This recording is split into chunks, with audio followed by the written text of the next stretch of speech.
Cuando uno analiza las escrituras, el primero que anunció de esas actitudes nefastas, como usted dice, que no dan buen testimonio, un grupo de pastores, miles, el primero que habló de eso fue el mismo Dios. Hay un ejercicio, hay unas prácticas que hay que hacer, leer mucho, practicar, hay ejercicios también para la adicción. Entonces, si ese comunicador se descuida y no practica, no lee, no se actualiza, no se adhiere a lo nuevo que hay hoy, ¿qué va a pasar? Que cuando él venga a los escenarios, se va a notar que él está desactualizado, que no tiene las condiciones para estar en este tiempo. Dije, no, pero espérate, o sea, Jesús, la figura, y terminé comprendiendo por qué, o por lo menos entender para mí, por qué aquello de yo soy la verdad, el camino y la vida. Y dije, no, es que realmente Él es la verdad.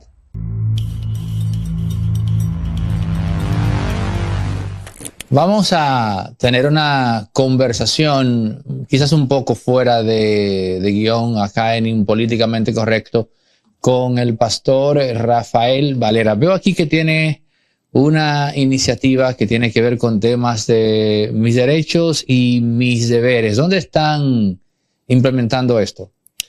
Bueno, yo trabajo en las escuelas y en los barrios de escasos recursos. Doy talleres.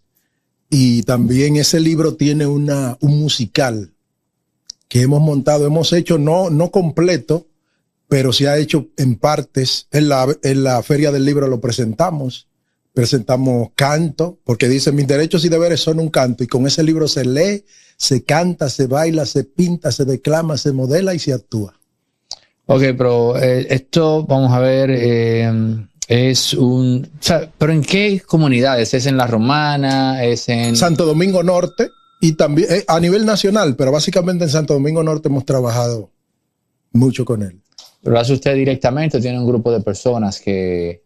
Bueno, junto a un equipo, una fundación que dirigimos, trabajamos eso con ese equipo. ¿Esto no tiene absolutamente nada que ver con el gobierno? No, absolutamente nada. Es una iniciativa entonces espontánea, sí. Autónoma, ¿no? Sí. De ustedes, sí, como tal. Uh-huh. Y en ese proceso que le ha tocado entrar en contacto con jóvenes de escasos recursos, ¿ha podido encontrar o descubrir algún tipo de patrón de sentimiento o percepción social propio de esos jóvenes que los diferencia, ¿no?, del resto de la sociedad? Bueno, en esa esfera escolar, casi todos ellos están imbuidos en su realidad social, las problemáticas que hay en las comunidades, de los problemas de escasez de agua, luz, las calles que le hacen falta y los niños. Bueno, en estos días me invitaron a una escuela y noté algo que les dije a ellos, miren, eso hay que tomarlo en cuenta, porque en la actividad, yo amo la lectura, los niños, mientras la directora hablaba, hicieron un coro en el patio. ¿Y sabe lo que le interrumpieron a la profesora, a la directora? Y decían a coro, yo quiero dembow, yo quiero dembow, yo quiero dembow. A coro. Y yo le dije, eso hay que tomarlo. Miren cómo están todos esos niños pidiendo dembow y estaban pidiendo temas. Bueno, pero ¿y ustedes qué hicieron? ¿Los complacieron?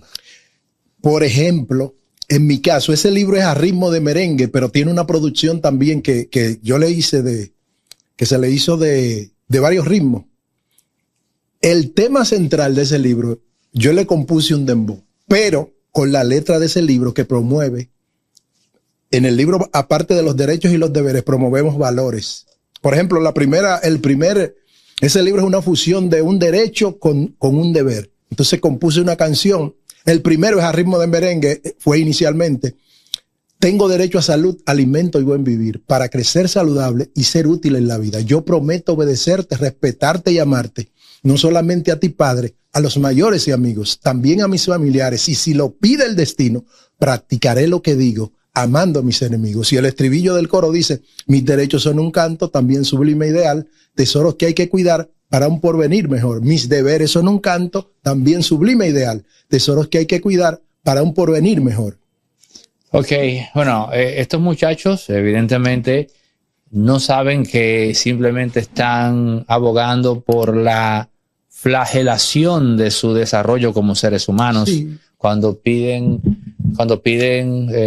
un adefesio, sí, como lo que llaman dembow. El contenido del dembow es totalmente... Pero no solo en contenido, sino también la misma música en sí. Yo no voy a discutir que sea música o no. Yo es un ritmo y tiene instrumentos. Bueno, es música, ok, ahora es decadente, sí, totalmente, no edifica, no aporta, y como no edifica y no aporta, su efecto no es neutro. Su efecto es un efecto de erosión, ¿no? El 98% sí es dañino por el contenido de sus letras, sus movimientos y lo que hacen, los videos son totalmente nocivos, pero yo creo que puede uno influir en el cambio de esa sociedad que está imbuida en ese ritmo dañino totalmente que promueve la obra de la carne, como en la Biblia se le llama, le llamamos. Bueno, usted es pastor, pero también, lamentablemente, y esto hay que decir que esto no es nuevo, pero en el mundo del evangelio y de la prédica hay cientos, quizás miles de perfiles que no contribuyen a que lo que se diga desde allí sea creíble, porque hay elementos que van a tomar eso como una prueba, según ellos, de lo nefasto que es la religión. Entonces, todavía hoy en día tenemos en nuestro país que de en cuando en vez vemos reportajes que del pastor tal hizo tal cosa, etcétera. En fin, ¿cómo ustedes lidian con esto? Bueno, fíjate, la gente se asombra de lo que se está viendo ahora, que se publica más por el asunto de las redes sociales. Pero cuando uno analiza las escrituras, el primero que anunció de esas actitudes nefastas, como usted dice, que no dan buen testimonio, un grupo de pastores, miles, el primero que habló de eso fue el mismo Dios. Si usted busca las escrituras, o sea, advierte y dice, vendrán en el último tiempo, o sea, se incrementará personas amadores de sí mismos, amadores de los deleites más que de Dios, engañadores, que harían mercadería en la iglesia. Él lo advierte, falsos profetas, falsos maestros. O sea que no es algo nuevo. Ahora, para el que no está dentro de los ambientes de la iglesia, eso le es como escandaloso, porque se entiende que un pastor no debería tener esas acciones, pero un pastor es un hombre humano, está expuesto a tentaciones y él es que decide. Es como desde el principio Dios le dijo a su pueblo Israel, le dijo, miren, yo pongo delante de ustedes la maldición y la bendición, escoge tú. Entonces, Dios no tiene títeres, los pastores son humanos. Si hay una tentación y el pastor se dio a la tentación, se dio él. Ahora los lineamientos de la palabra los condenan totalmente. Es interesante, porque esto último que acabas de decir, entonces divide el escenario en dos. Está el farsante que llega a la iglesia con sus malsanas intenciones, pero está también entonces el pastor que, siendo bueno en el ejercicio del evangelio, se convierte en un villano, o sea, se desvirtúa, se corrompe, o sea, porque yo te hablaba, honestamente, no es un ángel. Yo te hablaba del farsante, de quien maquiavélicamente consigue su plan, pero tú me estás diciendo de que también está el hombre que llega a hacer cosas muy malas, siendo un pastor de bien que luego se corrompió.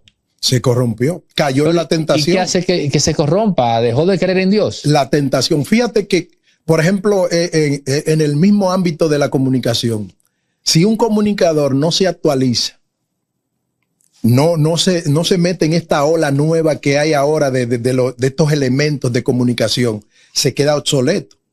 Hay un ejercicio, hay unas prácticas que hay que hacer, leer mucho, practicar, hay ejercicios también para la adicción.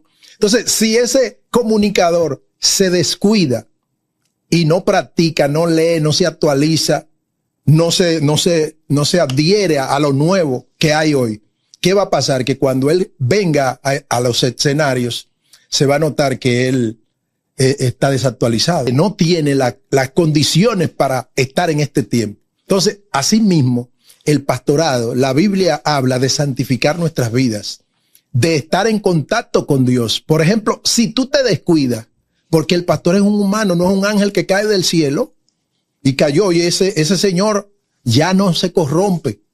Ya ese señor es un ángel que Dios lo puso ahí y él no es un humano. Entonces, ¿y sabe por qué pasan esas corrupciones que se dan en la iglesia? Por también la ignorancia de la gente. Porque tú puedes ser un pastor, pero si tú te sales de la palabra, hay una palabra ahí. Lo bueno de esto es que hay un libro. Tú puedes ser el último pastor. Por ejemplo, yo estudié teología, me gradué de teología, estudié en los Estados Unidos también. Pero eso no me da a mí de que yo soy el último santo que cayó del cielo y que yo no peco. Hay que mantener una comunión, hay que mantener una relación con Dios. Entonces, cuando tú como miembro no te capacitas, no estudias las escrituras, por eso cuando viene una herejía, tú la tomas, el pastor te dice, mira, el Señor me está diciendo que tú tienes que ser también mi esposa porque hay que tener 2 esposas. Me lo está diciendo el pastor y tú como ignoras, tú dices que sí. Ahora, si tú conoces las escrituras, tú dices, la Biblia dice que los adúlteros ni los fornicarios heredarán el reino de Dios. Y dice también, por ejemplo, Dios advierte para que nosotros, los que estamos, los miembros, se cuiden. Dice, si viene un ángel del cielo, aunque sea un ángel del cielo, con otro evangelio diferente a este, sea anatema. La palabra anatema significa maldito. O sea que cuando tú te sales del contexto bíblico, aunque tú me lo digas bien lindo y me abras la Biblia con una parte de las escrituras, porque puede ser que tú me traigas a mí a colación el caso de, por decir un caso, el caso de David, que tuvo, y de Salomón, que tuvieron muchas esposas.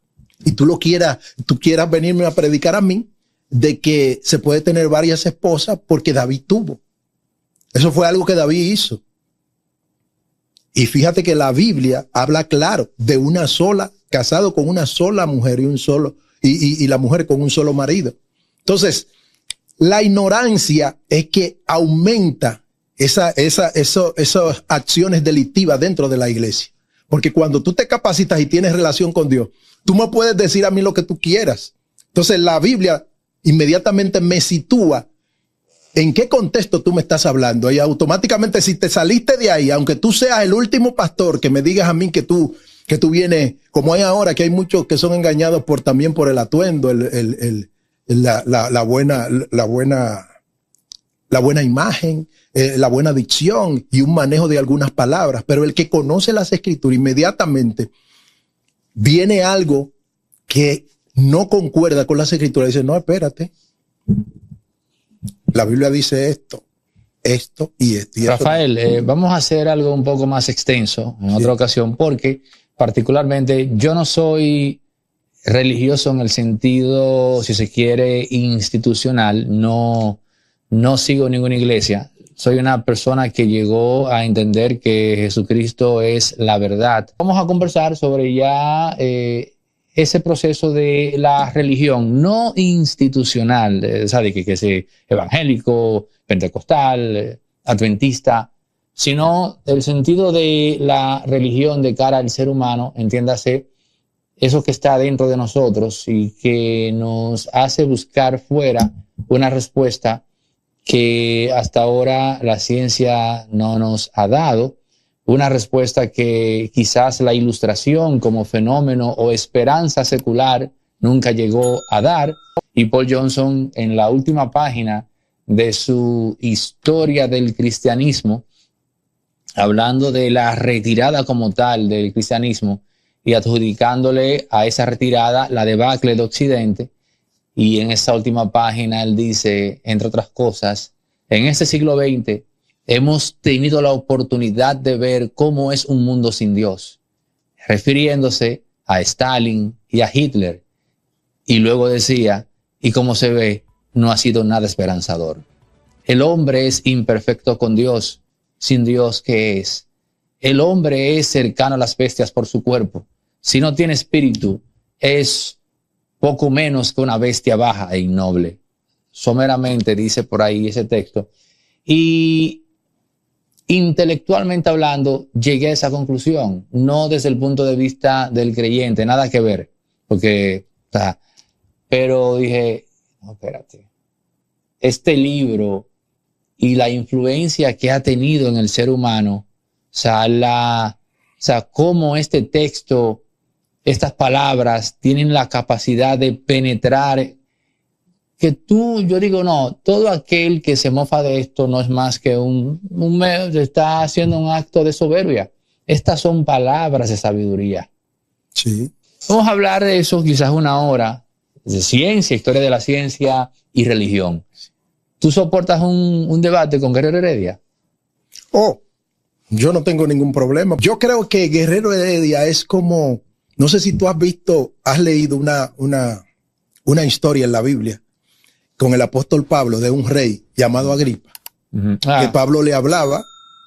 Entonces él le dijo en una ocasión, Pablo, por poco me persuades a ser cristiano. Yo creo que Guerrero Heredia está en ese nivel. Yo veo a Guerrero Heredia como un Agripa, que es una persona que tiene una postura a nivel en su país y de ciencia, pero él está muy cerca de Dios y tiene sus creencias, lógicamente, pero ese es como un rey Agripa. Por poco, casi él está persuadido a seguir a Dios con todo su conocimiento. O sea, ¿tú crees que Guerrero Heredia se puede convertir? O sea, ¿no está perdido? No. Es que para el que hace la obra de convicción es el Espíritu Santo. Volvemos al tema de la gente dentro de la iglesia. Dentro de la misma iglesia hay gente que quiere obligar a la gente a hacer lo que ellos quieran, inclusive a que se quite. Hay un grupo dentro de nosotros, de las iglesias, que dice que si tú usas arete a las mujeres, que si usan pantalones que no son de Dios, y eso la Biblia, eso no está ahí. Entonces quieren obligar a la gente, y el que toca a una persona es el Espíritu Santo. Yo te hablo la palabra, yo te explico la palabra, pero el que te convence de pecado es el Espíritu Santo. Mira, están haciendo señas aquí, producción. Okay. Vamos a coordinar para, por lo menos, hacer esto a título, desde un punto de vista de mi parte intelectual. Y lo digo por el tema del bibliográfico e intertextual. Y vamos a hablar con Guerrero Heredia, a ver si él se anima ya en otra vuelta a tener este proceso de metanoia en él. Señores, gracias por llegar a la parte final de esta conversación con el pastor Rafael Valera. Suscríbanse los que no lo han hecho. Compartan, den like, en pie, hasta el próximo.